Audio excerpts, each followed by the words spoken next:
All right, we're here at my Vermihut indoor worm bin, and the first thing we're going to do is we are going to take a look at the Cocoon Nursery. Now this Cocoon Nursery is 20 days old. It's the same age as the Vermihut, and I'm seeing what looks like maybe some mites, or I don't know, they're not moving, maybe it's just some dirt, but it is very moist, and I've been checking up on it every once in a while to check on the moisture, and this newspaper on top is definitely moist. And we'll just dig around a little bit, see if we see any cocoons or babies. And then what we're going to do is we're going to add, oh, there's a worm right there. Right there. A little bit of a baby. What's good is since it's sitting right on top of my Vermihut, and it goes. But yeah, oh, I see a cocoon right here. Let me see if I can get it for you. This will be tough to see if you can see what it is, but I'm kind of trying to triangulate there for you.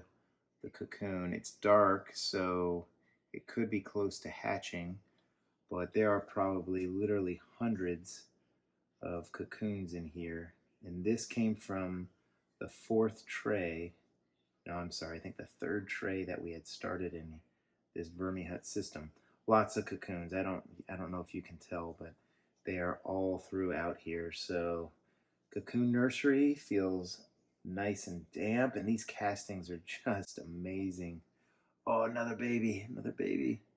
This is so exciting. This is my first Cocoon Nursery, so hopefully we can get a zoom in on that. But that right there is a little baby worm, and it's going to go into the Vermihut too.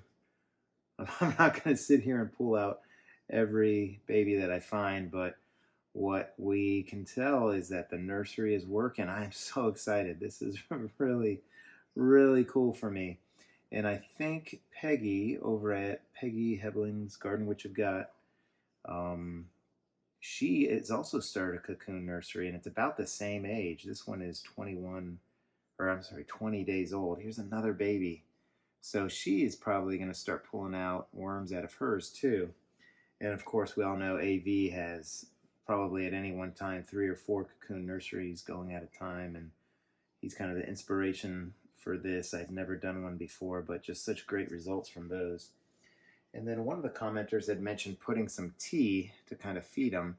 So I've got a little bit of tea grounds here. I'm just going to put in there, and I'm also going to put a piece of banana peel just to kind of give them a little bit of food. But we'll see how that works for them and see if we get some babies congregating. But I'll just kind of push this in so they have a little bit of food, because these are pretty good finished castings. And oh, a little piece of plastic, we'll just take that out.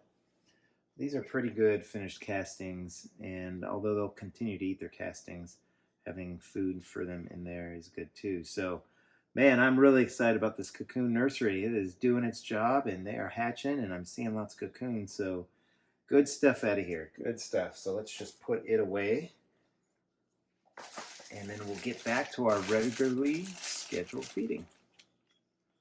All right, so here we go. The last time we were in here was the end of the carb challenge, and they went through that food super quick. And we gave them another big feeding, and I'm already seeing that this is a lot lower. Now this bin is feeling more moist for sure. I want to make sure that the moisture level is still good, and I think it's moist because the air conditioning and the heating have been off. Wow. I just dug right in, and lots of worms. I'm just going to quit talking and look at these worms.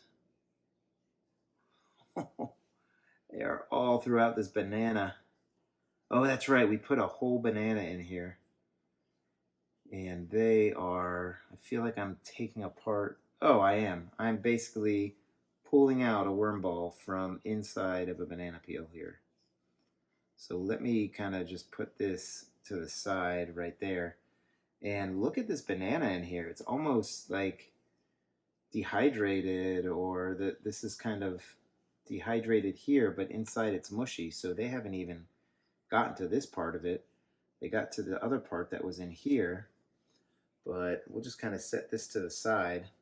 This is good. This is what I wanted. I wanted to see how much food this bin can take, and I think we're there. I think that last feeding was a lot.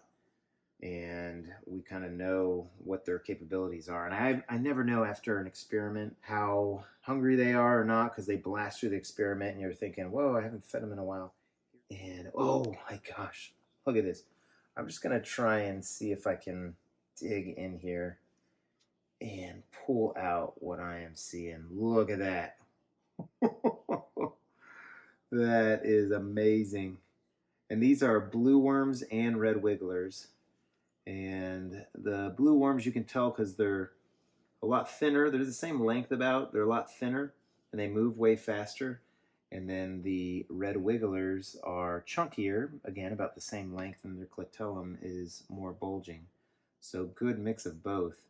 One of the things I wanted to do was take the temperature. Kind of forgot to take it right in the middle, but I still have some space here. Let's turn that on and we'll just jam it right in there. It's looking like 81. That's pretty good. Come over here. 81. Let's see toward the edges. 80. Let's see over here. 79. So around 79, 80 in this worm bin. That's really good.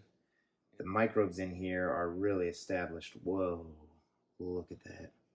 Just everywhere, all throughout. I believe the original bin was started with 2,000, and that was about a year ago. Right now I'm estimating somewhere around 3,000, I think. It could be more. In fact, it could be a lot more. I don't have the patience to count them all, and it's a worm tower, so they're in all three sections of it. So no real way to find out exactly how many worms are in here, but they can definitely plow through food. And really, out of everything we put in here, we had lettuce stalks, tomato top, celery. All we're seeing is that banana, which is kind of expected. Here's those strings. I've been warned about these tea bags and strings, but I just kind of wanted to see it for myself, how well they do. Here's this last corner, I believe, and then we'll be ready to go with the feeding zone. But yeah, check that out. I'll just pause here and we'll kind of maybe do a time lapse of all those worms scurrying in.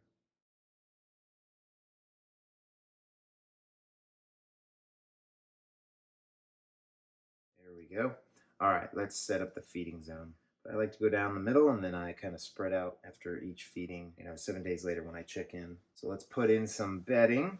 And I like to put it on the bottom so that the moisture gets sopped up by that bedding. And here's what we had in mind for the food.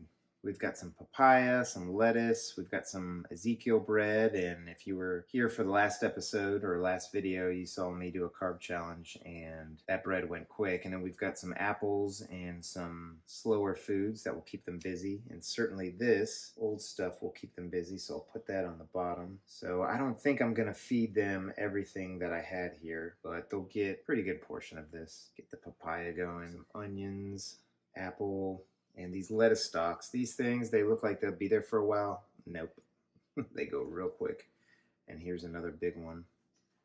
Put that over there. I have enough banana peel, so I'll leave those, but I'll put some of the apple, and I'm going to put more of the bread in there. It'll also absorb some of this liquid that I'm about to pour in.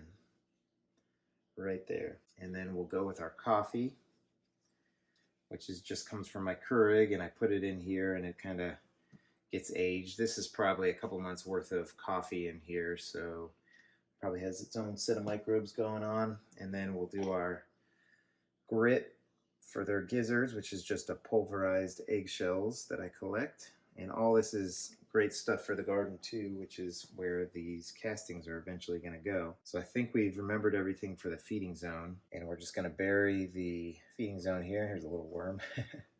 But if you like the video, I appreciate you hitting the like button and subscribe. I've got 2 other playlists besides this Vermihut playlist. I've got the outdoor worm bin and I've got the DIY tiny worm bin. And again, I do different things in each and different experiments. We've got an escapee right here.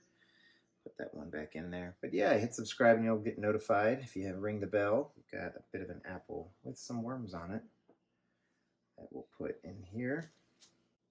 So yeah, I'm really, really happy with that Cocoon Nursery. I'm happy with the Vermihut and the feeding. They did leave a little, so I know about what they eat now. So I've got a good gauge for that. And we'll see. This is a little bit humped up here, and we'll see if when we come in about 7 days, if it's sunk lower and they've gotten to more of the food. So it's been a pretty good feeding. Pretty happy with these composting worms. They're doing excellent. So I hope everybody's having a great day and happy vermicomposting, everybody. Take care now.